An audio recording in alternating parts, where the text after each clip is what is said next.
Michael Darmon, bonjour. Bonjour. Bonjour et Bonjour. bienvenue. Vous êtes l'auteur de Le Pape et la matriarche. On en avait parlé sur cette antenne parce que c'est un livre passionnant et fondamental sur l'histoire secrète des relations entre Israël et le Vatican. C'est son sous-titre et c'est aux éditions Passé Composé. Mais parlons d'abord du présent. Le pape François est mort hier matin. Toujours pas de réaction de Benjamin Netanyahou. Est-ce que c'est éloquent sur les relations compliquées, tendues entre l'un et l'autre ?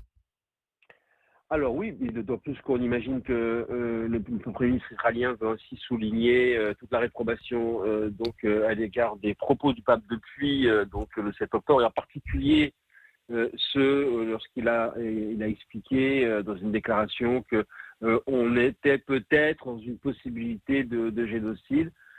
Ce sont des mots qui ont été considérés comme malheureux, même par l'entourage personnel du pape, pas par l'entourage officiel, mais par l'entourage personnel. Ça lui a été reproché. Et de ce point de vue-là, c'était une sortie de route qui ne correspondait pas, il faut le dire, à l'attitude générale du pape François décédé depuis le 7 octobre.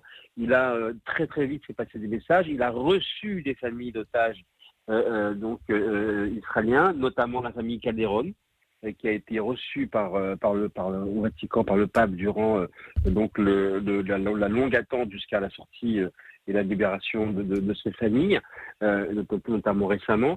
Et il a reçu également des Palestiniens et il faisait attention, il demandait effectivement que les personnes qui reçoivent soient bien, on va dire, filtrées et ne soient pas appartenantes au Hamas.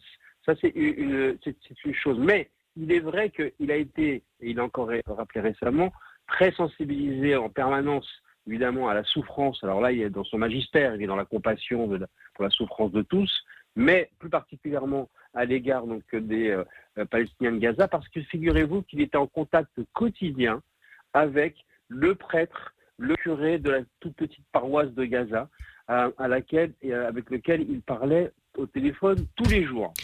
Depuis quelques jours après le 7 octobre. Donc on comprend pourquoi Benjamin Netanyahou n'en a pas adressé le message, alors que très vite, peut-être parmi les premiers responsables, chefs d'État dans le monde, le président Yitzhak Herzog, président de l'État d'Israël, a adressé un message de condoléances à l'égard après la mort du pape François, en rappelant l'homme de paix de dialogue, c'est-à-dire en faisant allusion à cette veillée prière de 1994 que le pape avait organisée en réunissant autour de lui Mahmoud Abbas et Shimon Peres pour prier pour la paix au Proche-Orient. Cette sortie de route, comme vous l'appelez, à propos des propos du pape sur le génocide, est-ce que c'est dû uniquement à ce contact quotidien avec le curé de Gaza, qui évidemment lui était sous les bombes, ou est-ce qu'il y a eu aussi des interventions diplomatiques, l'entourage de ce pape qu'on appelle aussi le pape du Sud global ? Alors, on l'appelle le pape du Sud global. On l'appelle de beaucoup de manières d'ailleurs depuis hier. On a quand même le sentiment que chacun veut, si je puis dire, récupérer un bout de la croix, et chacun regarde le pape à travers ses propres yeux. Chacun voit son pape, midi à sa porte. Et chacun voit son pape exactement à sa porte. Donc, de ce point de vue-là, il y a plusieurs appellations. Il a été effectivement considéré comme étant progressiste ou de gauche, si je puis dire, dans les termes un peu français, parce qu'il a beaucoup bousculé l'appareil. C'est la raison pour laquelle je pense qu'il n'a pas été conseillé en réalité. En tout cas, il n'a pas forcément beaucoup écouté les conseils autour de lui, parce qu'il était connu justement comme étant très distancié à l'égard de l'appareil de la curie, à l'égard de l'appareil du Vatican, dont il se méfiait énormément.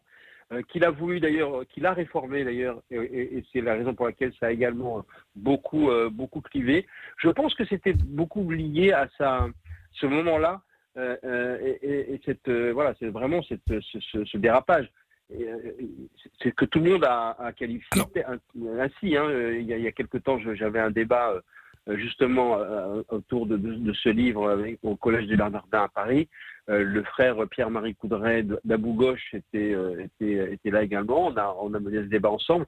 Et lui-même disait qu'il avait été offusqué, révolté par ses propos, mais qui en plus, parce qu'il ne correspondait pas à l'attitude générale. Oui. Voilà. Il a été victime de ce que beaucoup appellent son pacifisme. Il avait également, sur un autre grand conflit, l'Ukraine, il avait également beaucoup scandalisé lorsqu'il avait dit à un moment donné il faudrait quand même être capable de sortir le drapeau blanc en parlant des Ukrainiens. De ce point de vue-là, Tout à fait, sur ces clivages géopolitiques.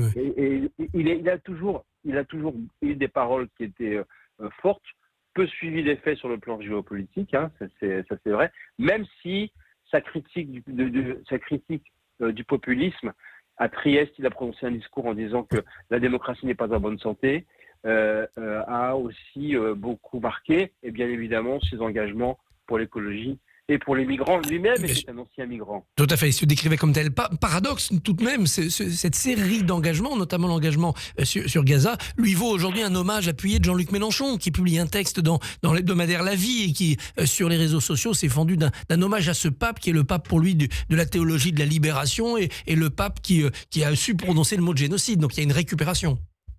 Il y a évidemment une récupération, ça c'est certain que de ce point de vue-là, Jean-Luc Mélenchon ne pouvait pas faire autre chose s'il intervenait sur la mort du pape que de rappeler ça. C'était évidemment une occasion en or qu'il n'avait pas ratée et il ne l'a pas ratée. Mais une fois de plus, on sait que c'est une erreur, donc en fait Mélenchon continue, quel que soit le sujet, à persévérer dans l'erreur, donc c'est même sur le même diabolique, si on se rappelle du proverbe. Perseverare diabolicum.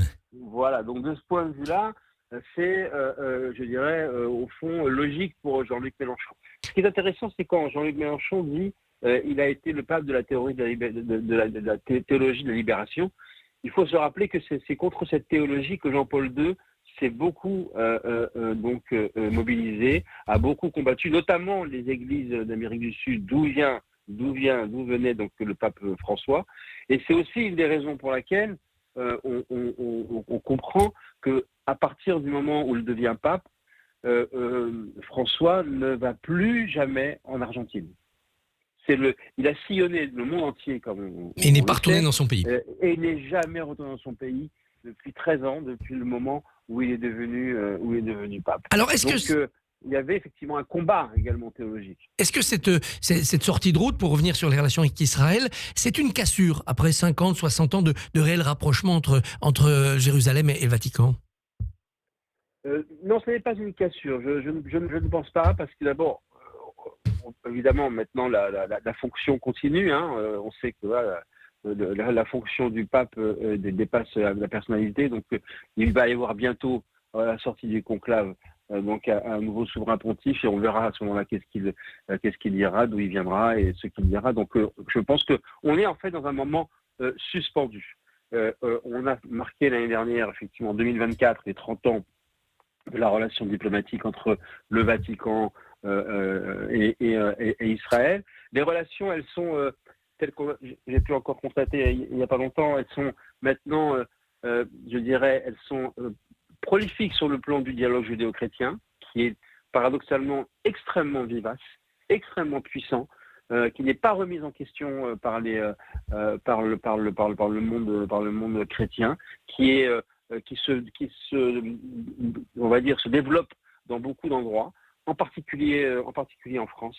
Mais à côté de cela, entre Israël et le Vatican, les sujets sont techniques, sont fiscaux essentiellement.